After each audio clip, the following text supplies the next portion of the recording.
સંદેશ. ચાલો આપણે એક પૂર વિશે નાનું નાટક જોઈએ.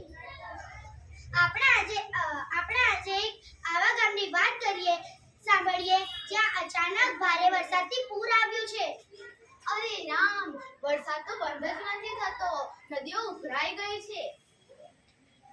બાપા ઘર ડૂબી તો લઈ જશે ને, મને ડર લાગે છે.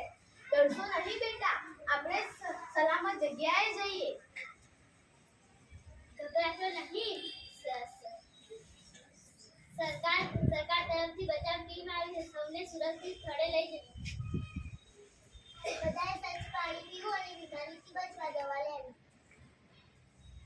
પૂર આપણને એ શીખવે છે કે પ્રકૃતિનું સન્માન કરવું જોઈએ અને એકબીજાની મદદ કરવી જોઈએ. વૃક્ષો વાવો.